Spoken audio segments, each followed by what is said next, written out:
Now the Three Martini Lunch with Greg Corombos and Jim Geraghty.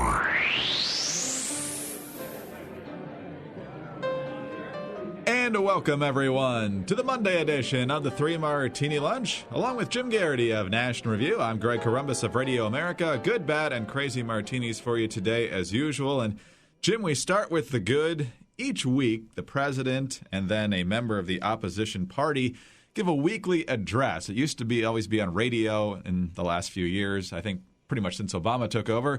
He's done his on YouTube, and the Republicans have kind of followed suit, and so it's not really the weekly radio address anymore, and nobody really pays that much attention to it. But heading into Christmas, the final Republican address came from Pennsylvania Congressman Mike Kelly, represents a district in western Pennsylvania, which is coal country, and he decided to give the president a local artifact as his Christmas present this year, but it's not as insulting as you think. Here's what he had to say. I'm offering the president a lump of coal because this product right here holds the potential for a 21st century economic revival. You see, coal is our most abundant and valuable resource. It lights our homes. It keeps our electric bills low, and it puts food on the table for countless families. No other nation in the world has been blessed with such abundant, affordable, and accessible resources. And with all that God has given us, we shouldn't be just trying to keep up with the pack. My goodness, we should be leading the world. Now, if only we had a president willing to seize this opportunity. Now, he tells us he's for all the above, but then he leaves out everything that's below. Pretty good line there, Jim. This is a good issue for the Republicans to push heading into the new year. They've already said Keystone will be their number one issue. Obama made it pretty clear on Friday he's going to veto that. But this is a winning issue for conservatives, and it's the right thing to do. And that's smart politics on the part of the GOP. It is. And I want to give a tip of the hat to Kelly, because it's a cute way of tying it into the holiday season and kind of making the point in a memorable way.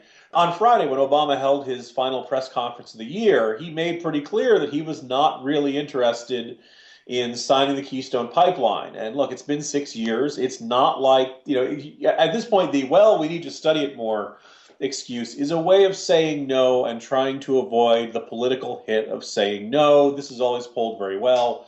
There's now lots of indications that this is, that Obama's going to veto it. So to me, I would say, Republicans, pass that bill as fast as possible, put it on his desk, let him veto it. You probably won't have the votes to overcome the veto, but that's fine. Look, this is a popular idea that Americans support, even with gas prices going down. And Obama deserves to pay the political price for opposing this. By the way, I'm always struck on Friday's press conference. Greg, did you notice how Obama likes to say really obvious things and then act like they're profound? Sure. Like, what was it? The Keystone Pipeline is not about American oil. It is about Canadian oil. And then he kind of raises his eyebrows, like, see what I did there? See? Huh? I just pointed something out that nobody else has noticed. No, Mr. President. Obama was at his, too cute for words self, and we shouldn't be the least bit surprised to see him falling in with his environmentalist movement pals on this. And look, if he wants to take that stand, fine. It's going to cost him in the polls. It's going to give Republicans a lot to. That's going to be a painful veto for him. But you want to make that decision, Mr. President? You go right ahead. Again, that's a good issue for the GOP. Let's see if they follow suit on coal issues as well. Going after the EPA regulations, I think, is a big deal in addition to the Keystone vote. So hopefully that's not the only issue that they pursue on the energy front coming up here in 2015. All right, on to the bad martini. I'm guessing most of you knew what it would be, and it's a pretty obvious one. It's the murder, execution style of 2 New York Police Department officers on Saturday by a guy who woke up in the morning committed to kill people. He tried to kill his girlfriend in Baltimore, hijacked her Instagram account, and basically said he's on his way to kill pigs, in his words. Then he got to Brooklyn shortly before 3 o'clock. He found 2 officers sitting in their patrol car, shot them before most likely they even knew what was happening. At that point, a lot of chaos breaking out in New York City. This is, of course, in the wake of all the protests following the grand jury decisions on Michael Brown in Ferguson, Missouri, and Eric Garner in New York City. And following those grand jury decisions, there were some protests that were deemed by the media as nonviolent or peaceful, but some of the chanting going on in these protests, that you've heard, I'm sure, about again over the weekend here. What do we want? Dead cops. When do we want them? Now. Well, that's what happened. So there's a lot of anger towards not only folks like Al Sharpton, but also New York City Mayor Bill de Blasio, who definitely took the side of the protesters prior to these murders on Saturday. When he came into the press conference, a group of officers turned their back on him, and Pat Lynch, the head of the New York Police Department union, had this to say on Sunday. There's blood on many hands tonight. Those that incited violence on the street under the guise of protest that tried to tear down what New York City police officers did every day. We tried to warn, it must not go on, it cannot be tolerated. That blood on the hands starts on the steps of City Hall in the office of the mayor. So there you have it from the cops. Jim, the killed officers were Wenjian Liu and Rafael Ramos. And now, of course, there's this huge debate that is playing out about who's responsible. The left, of course, saying obviously it's the killer, which everyone agrees with on a certain level. But then the question is how much the statements, repeated statements of political leaders like de Blasio played into this, and whether he can ever regain the trust of the New York City Police Department. Yeah, just two little vivid anecdotes that illuminate just how bad things have gotten in New York City so fast. At Wood Hill Hospital in Brooklyn, where de Blasio was going to, where the officers had been taken, de Blasio apparently is trying to speak to officers and says, "We're all in this together." And an unnamed police officer responded, "No, we're not," which I think kind of indicates this. And you've seen Commissioner Bratton indicating that he thinks that the police department does not have faith in the mayor. And I think that line of communication has been cut. And I believe it was Ray Kelly, the former commissioner, who was saying he thinks there needs to be some sort of intermediary interacting with the mayor. Meaning that I grew up not too far from New York City during the Koch and Dinkins years. And things were pretty bad during the Dinkins years, particularly Crown Heights riots and things like that. But I don't think I've ever seen a mayor and a police department at odds this intensely and this severely. And I just don't see any way that trust gets rebuilt anytime soon.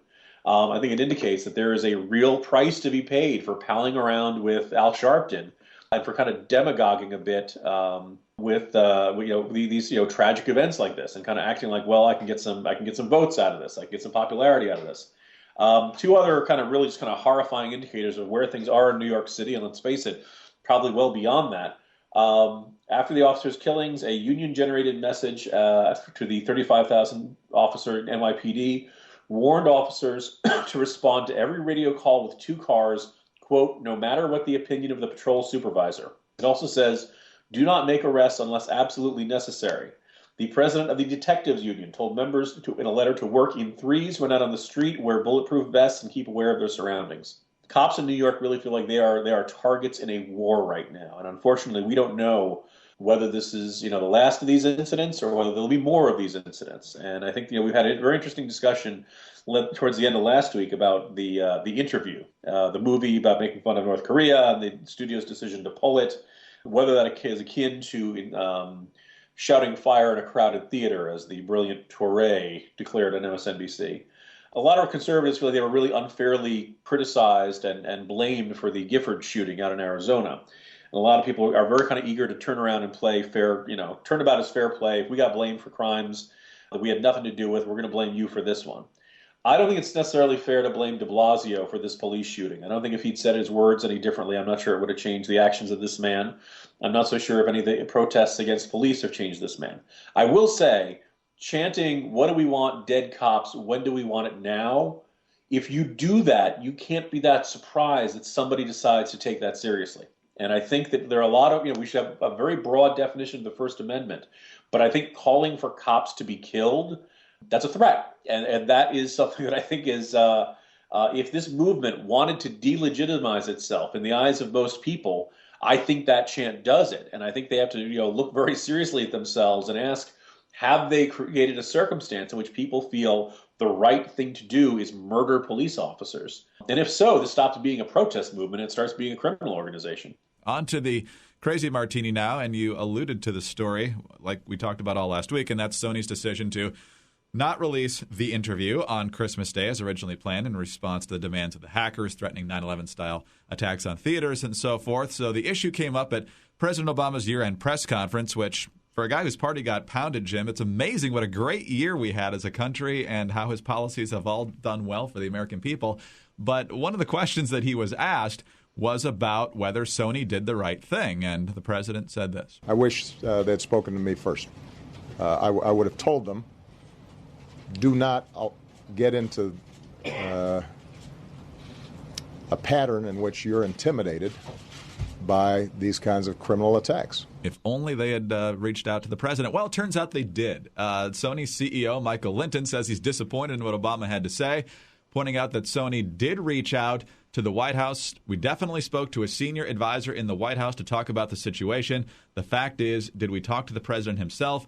Well, the White House was certainly aware of the situation. So, Jim, just when you think, well, why in the world would he not tell the truth about this, we get this bizarre story. Because, the entire MO of this White House is to get through the news cycle, and hope that no one goes back and checks what he says. This is why he keeps using statistics that are out of date, whether it's on women's pay or incidences of rape on college campuses or, shovel-ready jobs and things like that. A couple of things jump out. One, his whole thing of this is a very perfect little pause in the sense that he gets to say, well, I would have taken a bold stand. I would have not let anyone be intimidated by North Korea. But they didn't call me. Theoretically, he could say, you know what, I'm calling on Sony to release this picture, and the U.S. federal government will do whatever it takes to ensure the safety of moviegoers and to ensure the cybersecurity of Sony pictures from here on out. We will not be intimidated. You can't attack our citizens that way. He could have said that. He could have taken action, but he'd much rather not take action and instead do something in the vein of, well, if only they'd called me, I could have done something then, but now I can't do anything. So just remember, I would have been tough, but I didn't have a chance, so there's nothing that can be done now. As if this is the last time North Korea is ever going to, or anybody else is ever going to revert to cyber warfare in order to get their way. And a lot of people have pointed out, and I think it's a very good chance, in fact, a variety of all sources is saying, look, there's an argument that U.S. cybersecurity is really, really not up to par. I'm not enough an expert on that subject to know whether that's the case. I think it's pretty obvious that Sony is, and I think that there is probably some sort of national role. Like we can't personally defend ourselves from ISIS or from Al Qaeda, so we need the government to do that. I don't know if the federal government can say, look, hey, Sony, you got lousy cybersecurity. It's on you, not our fault. What do you expect us to do about it? And also, Sony certainly doesn't have any retaliatory tools at its disposal, whereas the U.S. government does. Now, it's conceivable that we've got something in the works and Obama just didn't want to talk about it. But his answer sure was kind of indicating, well, it's all Sony's fault, and if only they talked to me, everything would have been fine. Jim, that's a good point. However, given the web track record of this administration, I'm pretty sure I'd prefer to leave it to the private sector. I was going to say cyberdefenses.gov. The site went down, but Sibelius says it'll get up any second now. Jim, have a good day. We'll talk to you tomorrow. See you tomorrow, Greg. Jim Geraghty of National Review. I'm Greg Corombos of Radio America. Thanks for being with us today, and be sure to join us on Tuesday for the next 3 Martini Lunch.